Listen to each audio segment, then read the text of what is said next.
Audio Jungle.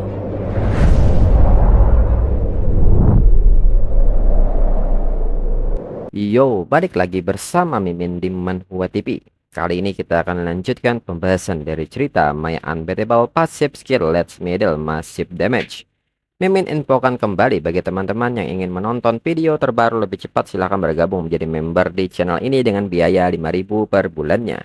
Jika tidak, teman-teman bisa bersabar lebih dulu selama 2-3 hari untuk menonton video tersebut.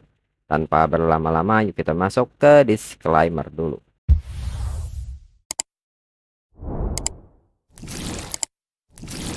Disclaimer. Silahkan abaikan hal ini jika kalian sudah mengerti. Ini peringatan mengenai konten di channel ini.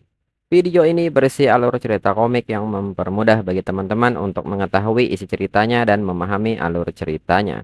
Jika ada kesamaan tokoh, tempat, maupun isu yang sedang hangat, itu benar-benar tidak disengaja. Dan peringatan bagi teman-teman untuk tidak mencontoh atau meniru perkataan maupun perbuatan yang tidak baik yang ada di video ini. Karena cerita ini hanyalah fiktif belaka. Jika mengerti, yuk kita masuk ke ceritanya. Lalu Qianmo mengucapkan terima kasih kepada Yu-chan. Itu semua berkatnya. Mereka benar-benar mendapatkan jackpot kali ini. Lalu Avatar of Poseidon pun menyebut Qianmo sebagai penyusup dan meminta Qianmo untuk merasakan kekuatan lautnya. Qianmo pun kini maju dan meminta Yu-chan untuk menunggu di sana. Dirinya akan pergi menangkap ikan besar untuk Yu-chan makan. Lalu petugas pun kini menyebut bahwa dalam waktu kurang dari 30 menit Qianmo sudah mencapai pos pemeriksaan pertama. Qianmo terlalu kuat. Li Wensuan mengatakan bahwa ini menakjubkan. Rekor seperti ini belum pernah terlihat sebelumnya. Hu Hansan merasa ini bisa dibilang adalah sebuah keberuntungan yang membawa Qianmo ke jalur tercepat. Ling Xiao pun bertanya, bukankah Hu Hansan mengatakan sebelumnya bahwa keberuntungan adalah bagian dari kekuatan? Li Wensuan pun meminta mereka untuk berhenti berbicara dan simak terus penilaiannya. Dunia rahasia belum berakhir, dan Qianmo ini sedang licik sekarang. Lalu saat ini Avatar of Poseidon menggunakan skill Death Current, di mana target terkontaminasi air laut memicu efek negatif sebesar 30%. Secara bertahap mengurangi stamina. Namun dengan mudah Qianmo menghindari serangan ini, dan di saat yang sama casting skill Qianmo telah selesai. Qianmo dengan cepat melepaskan Flame Impact. Hingga arus air dan Flame Impact Qianmo saling beradu. Dan pada akhirnya Avatar of Poseidon lah yang terkena damage ini. Petugas yang memperhatikan ini menyebut bahwa Qianmo benar-benar menggunakan skill Elementalis, menghabiskan lebih dari 40.000 health point Avatar of Poseidon sekaligus. Dan dengan api yang melawan air, efisiensi keluarnya sihir terlalu mengerikan. Lalu saat ini Avatar of Poseidon mengaktifkan skill Ice Armor Teknik, di mana seluruh tubuh Avatar of Poseidon dilapisi es yang sangat keras. Dapat meningkatkan pertahanan dan ketahanan sihirnya masing-masing sebesar 50% yang bertahan selama 30 detik. Melihat hal ini, Qianmo dengan cepat mengaktifkan skill Holy Dispel yang mampu menghilangkan buff yang bermanfaat dari target musuh. Dan skill ini hanya mampu menghilangkan satu buff per casting. Kembali petugas kaget bahwa kali ini Qianmo menggunakan skill support khas seorang Crusader. Mereka pun menyebut bahwa hanya kelas Vagrant yang mampu melancarkan serangan seperti ini. Li Wensuan menyebut meskipun Qianmo beruntung dan mendapatkan bos terlemah, keahliannya benar-benar luar biasa. Sepertinya dalam waktu dekat karena pengaruh Qianmo, semakin banyak siswa SMA yang mungkin memilih jalan menjadi Vagrant. Ling Xiao menyebut bahwa sebenarnya tren ini sudah mulai muncul setelah turnamen akbar universitas, dan mereka tampil cukup baik. Kembali ke situasi Qianmo. Qianmo mengatakan bahwa akhirnya Avatar of Poseidon keluar dari cangkang kura-kuranya. Dengan ini hadapilah hukuman darinya untuk Avatar of Poseidon. Dan secara tiba-tiba, kini sebuah meteor telah berada di atas Avatar of Poseidon hingga mengenainya. Namun Qianmo menyadari bahwa ini tentunya tidak akan berakhir semudah itu. Dan benar saja meteor ini pun perlahan mulai retak, dan saat ini Avatar of Poseidon menggunakan skill Raging Torrent, di mana Avatar of Poseidon meluncurkan 16 pilar air ke segala arah dari tubuhnya. Jika target terkena, mereka akan menerima damage besar dan terkena efek slow sebesar 80% selama 12 detik. Melihat hal ini, Qianmo hanya tersenyum dan mengaktifkan skill Ultimate Nen Guard dan menahan serangan pilar air ini. Di saat pelindung hampir pecah, Qianmo segera mengaktifkan skill Elemental Concentration Spear, di mana ini merupakan pembom unsur yang dapat menentukan atribut bidang konsentrasi unsur sesuai dengan kebutuhannya. Setelah mengenai target, itu akan menyebabkan kerusakan besar dan langsung menumpuk status abnormal yang sesuai menjadi 5 lapisan. Dan seketika Qianmo melepaskan serangan ini, Qianmo meminta Avatar of Poseidon untuk mencicipi bola ajaib semua atribut ini, hingga serangan ini tidak dapat dihindari oleh Avatar of Poseidon. Dan Qianmo menyebut ini sudah berakhir. Di saat Yu Chen mendekati Qianmo, Qianmo memberitahu Yu Chen bahwa ini sudah matang dan meminta Yu Chen untuk mencicipinya.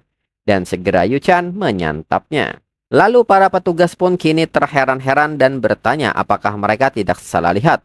Apakah Qianmo memberikan damage 12.000 dengan bola elemental Concentration Spear?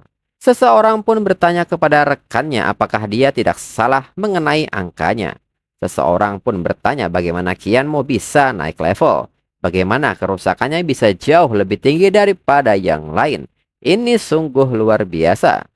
Lalu Ling Xiao sendiri menilai bahwa dengan kemampuan Qianmo sepertinya kekhawatirannya tidak perlu. Kemudian saat ini Qianmo telah memasuki area lain. Qianmo menyebut bahwa aroma bunga Miluo ini menghirupnya sedikit saja akan menyebabkan berbagai ilusi muncul dalam penglihatannya. Dirinya harus menemukan bunga piranha mawar sebelum dirinya menghirupnya terlalu banyak. Hanya dengan membunuh bunga piranha, dirinya bisa mendapatkan penawarnya. Tapi petanya sekarang bukan apa yang dirinya ingat di kehidupannya sebelumnya. Qianmo pun bertanya-tanya di mana dirinya harus mencarinya. Lalu di saat itu Qianmo yang memperhatikan Yu Chen merasa aneh. Yu Chen sepertinya tidak terpengaruh sama sekali. Apakah dia sudah menemukan jalan yang benar lagi? Qianmo pun mengerti dengan ini dirinya akan mempercayai Yu Chen sekali lagi. Dan segera Qianmo mengikuti Yu Chen dan benar saja tak lama berselang, Qianmo menemukan mawar piranha dan dengan cepat membunuhnya. Hingga Qianmo mendapatkan penawarnya yang mampu menahan efek negatif dari berbagai macam racun Tiefennatur Nature selama 5 menit. Lalu Qianmo mengatakan bahwa dirinya tidak percaya akan benar-benar menemukan bunga piranha dengan begitu mudahnya. Yu Chen benar-benar bertingkah seperti item tingkat super peringkat triple S sekarang. Qianmo merasa salah menilai Yu Chen sebelumnya. Karena Yu Chen sangat tajam, dirinya mungkin juga akan mengikuti Yu Chen dan mencoba speedrun yang menguras otak. Lalu kini Qianmo terus maju hingga mengalahkan beberapa boss monster dari Guardian Oki level 53 dengan 280.000 health point. Lalu Ogre Beast level 54 dengan 350.000 health point. Qianmo menyebut bahwa 2 bos dari 3 bos sudah terbunuh. Selanjutnya pasti bos terakhir. Qianmo penasaran dari alam rahasia manakah monster ini ditarik. Dan apakah ini tempatnya? Dan benar saja baru Qianmo melangkahkan kakinya, tiba-tiba tempat ini bereaksi. Dan bos monster pun mengatakan bahwa penyusup membangunkan dirinya. Dan diketahui bos ini bernama Lamon level 55, Undead Elite Boss dengan 320.000 health point. Dan Lamon menyebut Qianmo akan mati. Qianmo pun hanya tersenyum dan menyebut Lamon beromong besar. Di samping itu, Li Wensuan mengatakan bahwa Qianmo telah mencapai lokasi bos terakhir. Lamon dengan waktu 3 jam 32 menit. Hu Hansan pun nampak kaget dan menyebut itu keterlaluan. 2 jam lebih cepat dari perkiraan. Ini bahkan belum mencapai ambang batas tekanan Qianmo. Hu Hansan pun bertanya-tanya bagaimana Qianmo bisa tumbuh seperti ini. Haruskah dirinya mengaktifkan rencana cadangan? Li Wensuan pun mengerti dan menyebut ini memang tidak ada tekanan. Dengan ini, Li Wensuan mengajak Hu Hansan untuk melakukan seperti yang Hu Hansan katakan. Ling Xiao pun nampak kaget dan bertanya soal rencana cadangan ini. Apa yang akan mereka rencanakan? Li Wensuan pun meminta petugas untuk menaikkan nilainya hingga maksimal untuk meningkatkan efek proyeksi monster. Mereka harus membuat Qianmo merasakan tekanannya. Petugas pun mengerti. Dan kini di dunia rahasia, Tiba-tiba Lamon mengalami perubahan dan notifikasi pun menyebut bahwa ini adalah hash Lamon versi buatan level 60 bos elite undead yang bermutasi dengan 520.000 health point. Kianmo mengerti mereka berpikir bisa mengcloning bos dunia rahasia sejauh ini. Ini cukup menarik. Dijelaskan bahwa setelah benua apokalips muncul, penjelajahan umat manusia terhadap alam rahasia dan binatang iblis tidak pernah berhenti. Sekarang dengan kemajuan teknologi, eksplorasi ini telah bergeser dari penaklukan menjadi analisis. Dalam beberapa tahun terakhir, para awakener telah menemukan bahwa monster-monster iblis ini menunjukkan peningkatan tingkat kesadaran. Peneliti ilmiah telah menemukan bahwa monster apokalips tidak peduli berapa kali mereka mati dan muncul kembali, semuanya memiliki rantai genetik yang sama. Oleh karena itu, teori akademis arus utama adalah bahwa monster apokalips adalah proyeksi dari suatu ruang paralel yang tidak diketahui. Deng Xiao yang mendengar penjelasan ini bertanya kepada Li Wenxuan, apakah maksud semua ini? Mungkinkah hipotesis tentang invasi monster telah dikonfirmasi? Li Wenxuan mengatakan bahwa itu semua belum sampai ke tahap itu. Saat ini sains sudah dapat mengcloning dan mentransfer beberapa monster alam rahasia untuk pemrograman.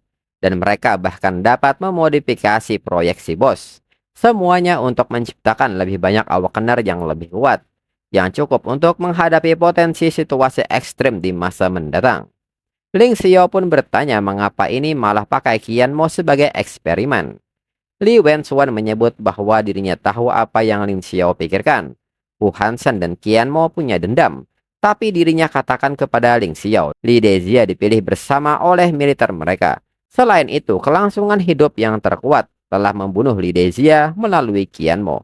Jadi mereka di militer tidak akan memberinya masalah, tapi Qianmo harus memikul tanggung jawab sebagai pemenang. Hu Hansen pun mengatakan bahwa tentunya Ling Xiao tidak berpikir dirinya adalah tipe orang yang picik yang merencanakan keuntungan untuk keponakannya. Selama beberapa generasi, keluarga mereka telah mengabdi di militer negara Xia dengan tujuan tunggal untuk memilih bakat bagi negara. Kematian adalah harga kecil yang harus dibayar.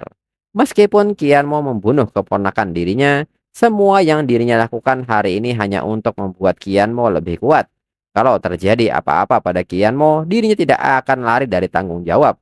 Dirinya akan membayarnya dengan nyawanya sendiri. Ling Xiao pun seketika terdiam mendengar hal ini. Lalu saat ini di dunia rahasia, Qianmo menilai bahwa Heslamon yang dimodifikasi secara artifisial tidak terlalu mirip tipe penyihir aslinya. Dia jauh lebih mirip seperti prajurit. Gerakannya lebih ganas. Sebagai bos terakhir The Nightmare Abyss, Heslamon punya beberapa skill.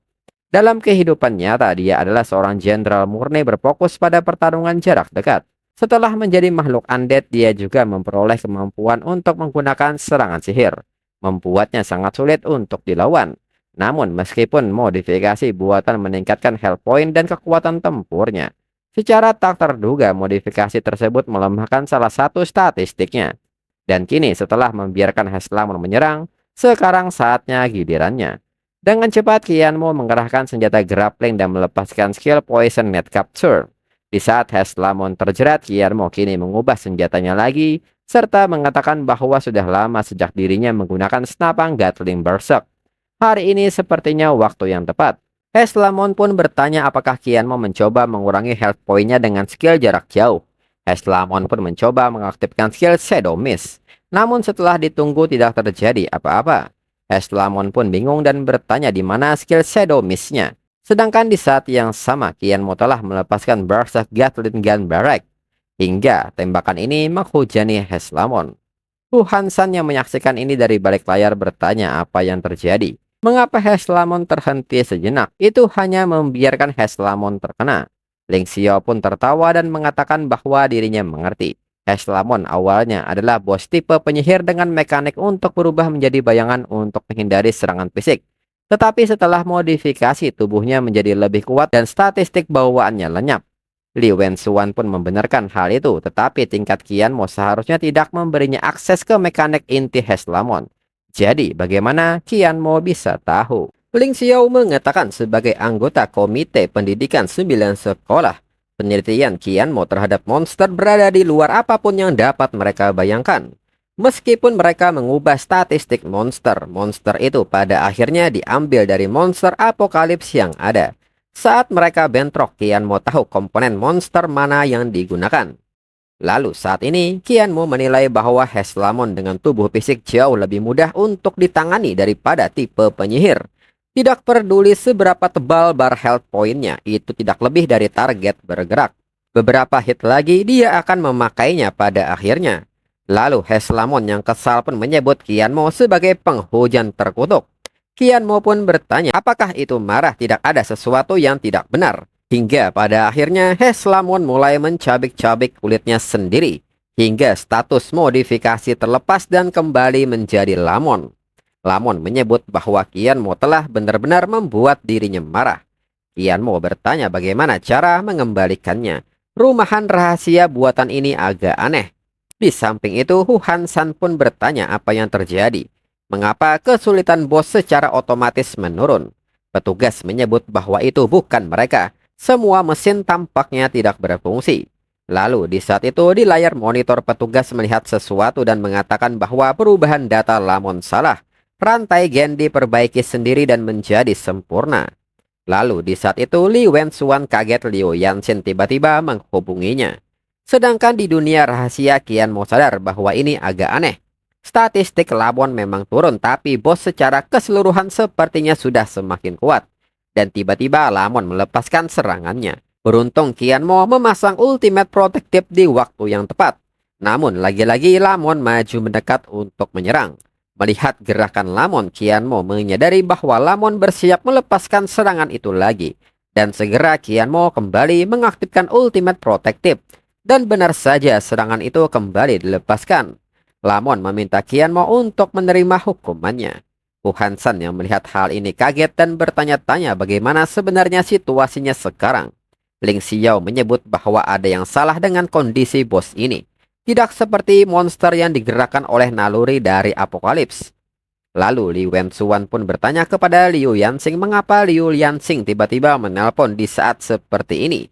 Liu Yanxing mengatakan bahwa lembaga penelitian baru saja mendeteksi denyut kuantum kuat dari luar galaksi yang telah mencapai lokasi mereka di pangkalan gimnasium. Liu Yanxing pun bertanya bukankah itu cloning? Apa yang mereka lakukan? Li Wensuan pun meminta Liu Yanxing untuk melihatnya sendiri. Liu Yanxing pun agak kaget melihat hal ini. Li Wensuan pun mengatakan bahwa ini adalah ujian untuk kemajuan job ketiga Qian Mo. Lalu saat ini Qian Mo mengatakan bahwa dirinya sangat penasaran. Apa Lamon proyeksi monster ambigu dari apokalips atau Lamon sesuatu yang lain sama sekali?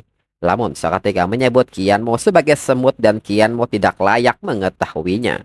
Mendengar hal ini Qian Mo mengerti jika demikian dirinya akan lebih serius. Dan melihat apakah dirinya bisa mendapatkan sesuatu yang berguna dari Lamon. Qian Mo kini mulai menggunakan semua equipmentnya. Selain itu, Qian Mo juga menggunakan pil Gui Yuan. Seharusnya dirinya meminum ini saat kenaikan job ketiga untuk meningkatkan efeknya. Kalau begitu, izinkan dirinya menggunakan formulir ini untuk menunjukkan rasa hormatnya kepada tamu dari jauh. Lamon yang melihat sikap Qian Mo menyebut Qian Mo sombong. Dan segera Lamon maju mengayunkan senjatanya. Dan dengan cepat Qian Mo menahannya hingga pertarungan tingkat tinggi dan cepat pun berlangsung dengan intensitas tinggi. Ling Xiao yang melihat hal ini menyebut bahwa ini benar-benar di luar kekuatan bos level 50. Bahkan bos di atas level ketiga pun tidak sekuat ini. Li Wensuan pun membenarkan hal itu. Tidak hanya itu, pertarungan mereka telah melampaui batas kemampuan. Ini sepenuhnya pertarungan tebasan naluriah. Ini tidak terlihat seperti pertarungan yang dirancang untuk dunia rahasia. Tetapi lebih seperti dua monster yang saling bertarung. Di sisi lain, Qian Mo menilai ini tidak bagus. Kalau dirinya terus bertarung seperti ini, bahkan jika dirinya menang, rating untuk kenaikan job ketiga akan terpengaruh. Dirinya harus memilih strategi yang lebih berani. Lalu Lamon yang melihat Qian Mo tidak fokus menyebut Qian Mo sangat berani kehilangan fokus dalam pertarungannya intens seperti ini. Dengan ini bayar harga untuk kesombongan Qian Mo hingga serangan Lamon menghancurkan Thousand Bladed Umbrella Qian Mo. Hu Hansan dan Ling Xiao pun kaget melihat senjata Qian Mo hancur. Namun Qian Mo sama sekali tidak menunjukkan raut muka paniknya. dan kembali Lamon menyerang Qianmo. Dengan cepat, Qianmo mampu menghindari serangan fatal ini dan nyatanya tanpa Lamon sadari, Qianmo berhasil menusuk tubuhnya. Dan segera Lamon mengambil langkah mundur. Lamon menyebut Qianmo jajingan karena berani melancarkan serangan diam-diam. Qianmo mengatakan bahwa ini strategi. Hanya strategi yang dirinya rumuskan khusus untuk mengakhiri pertarungan ini dengan cepat. Sayang sekali tentang Thousand Bladed Umbrella miliknya. Meskipun rusak, dirinya akan menggunakan senjata tingkat epik ini untuk mengantar Lamon pada perjalanan terakhir Lamon. Dan seketika pecahan dari Thousand Bladed Umbrella melepaskan laser beam yang langsung menuju Lamon. Lamon tidak percaya ini, mana mungkin dirinya kalah dari semut seperti Qianmo. Lamon menegaskan bahwa wujud aslinya akan mengikuti sang penguasa dan turun sekali lagi. Dirinya akan menemukan Qianmo lagi. Dirinya akan kembali. Lalu Hu Hansan pun bertanya kepada petugas apakah mereka merekam semuanya. Itu mungkin kontak pertama mereka dengan bos yang bukan proyeksi sihir. Petugas pun menyebut bahwa mereka sudah merekam semuanya. Reaksi pulsa kuantum dari alam rahasia buatan juga telah sepenuhnya menghilang. Ling Xiao pun mengatakan bahwa iblis itu bilang sesuatu tentang wujud aslinya yang mengikuti seorang penguasa untuk turun. Li Wenxuan pun membenarkan hal itu. Skenario terburuk kemungkinan besar telah terkonfirmasi. Di samping itu, Qianmo yang mendengar ini langsung mengatakan bahwa sepertinya masalah ini lebih rumit dari yang dirinya kira. Lalu tak berselang lama, notifikasi pun muncul dan mengucapkan selamat kepada Qianmo yang telah berhasil melewati Nightmare Abyss. Waktu yang dibutuhkan 3 jam 2 menit 49 detik. Speedrun ini telah memecahkan rekor sepanjang masa. Dengan ini, peringkat solo Triple S telah diperoleh. Peringkat keseluruhan adalah Triple S. Total poin pengalaman yang diperoleh adalah 15 juta dan mendapatkan satu peti harta karun tingkat raja. Bersamaan dengan ini, Apex Soulbinder kini terpicu. Peringkat solo ditingkatkan menjadi EX. Peringkat keseluruhan ditingkatkan menjadi Triple S Plus. Dan poin pengalaman yang diperoleh ditingkatkan menjadi 30 juta. Dan peti harta karun tingkat raja menjadi peti harta karun jiwa kaisar. Berkat penampilan sempurna Qianmo di Nightmare Abyss, Qianmo telah menerima tambahan satu peti harta karun jiwa kaisar. Selain itu, notifikasi juga mengucapkan selamat karena Qianmo telah menerima bab baptis tingkat lanjut dari alam rahasia Nightmare Abyss, yaitu Soulbinder Blessing, yang dapat memulihkan 5% dari total mana setiap 5 detik, memberikan bonus kerusakan sihir tambahan sebesar 20%, berlaku untuk semua sihir elemen. Qianmo yang melihat notifikasi ini pun mencoba untuk tidak memikirkan masalah-masalah yang bikin pusing itu untuk saat ini. Ini seharusnya dianggap sebagai penyelesaian sempurna dari penilaian kemajuan job ketiga. Dirinya penasaran berapa banyak hadiah yang akan didapat. Lalu notifikasi kembali muncul dan mengucapkan selamat karena telah berhasil menyelesaikan misi peningkatan job ketiga. Qianmo telah berhasil maju ke satu-satunya kelas tersembunyi untuk pemain solo menjadi Godbinder. Qianmo menyebut bahwa ini adalah ledakan aura dari kenaikan job kedua ke job ketiga. Dirinya dengar energi dari ledakan aura bisa digunakan untuk menghitung kekuatan penghancur. Dirinya penasaran berapa angkanya sekarang. Lalu Hu Hansan pun bertanya kepada petugas bagaimana kabarnya, berapa tingkat energi ledakan auranya. Petugas pun kini nampak panik saat menghitungnya karena angka terus naik. Dari 60.000, 150.000, 280.000 hingga 300.000. Ling Xiao menyebut bahwa itu 4 kali lipat rekor tertinggi saat ini untuk kenaikan job ketiga. Jika Qianmo mengerahkan segenap kemampuannya, dia akan memiliki kekuatan penghancur setara senjata nuklir berukuran sedang. Hu Hansan menyebut bahwa keponakannya tidak mati sia-sia. Qianmo bahkan lebih kuat dari Li Wenxuan, dan Li Wenxuan sendiri sudah berada di job keempat. Li Wenxuan pun memancarkan air mata bahagianya dan mengatakan untuk bakatnya menjanjikan seperti itu muncul di saat seperti ini adalah berkah bagi negara Xia. Lalu saat ini di dunia rahasia, notifikasi kembali muncul dan menyebut bahwa Godbinder telah membuat semua skill peningkatan job ketiga untuk setiap kelas dan memberikan 30 poin atribut tambahan. Karena Qianmo telah berhasil naik ke job ketiga, transformasi telah ditingkatkan ke level 1.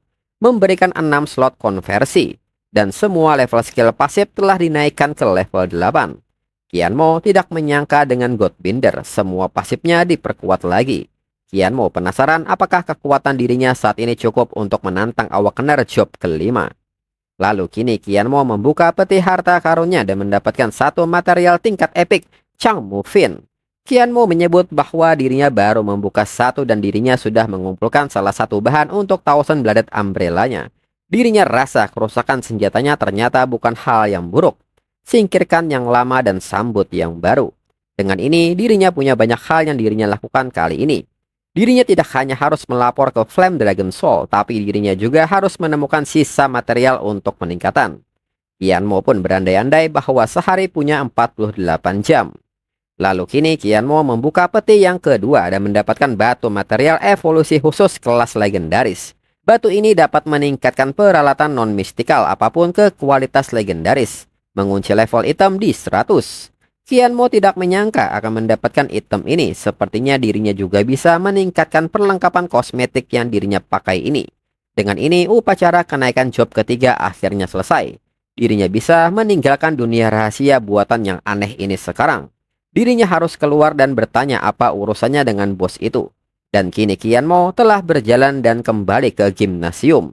Orang-orang pun kini menyambut Qianmo yang telah berhasil keluar dan orang-orang memuji kinerja bagusnya. Qianmo pun bertanya-tanya mengapa setiap kali dirinya selesai ujian atau penilaian, semua orang menatap dirinya seperti ini. Apakah mereka belum terbiasa dengan cara dirinya bekerja? Dan chapter berakhir.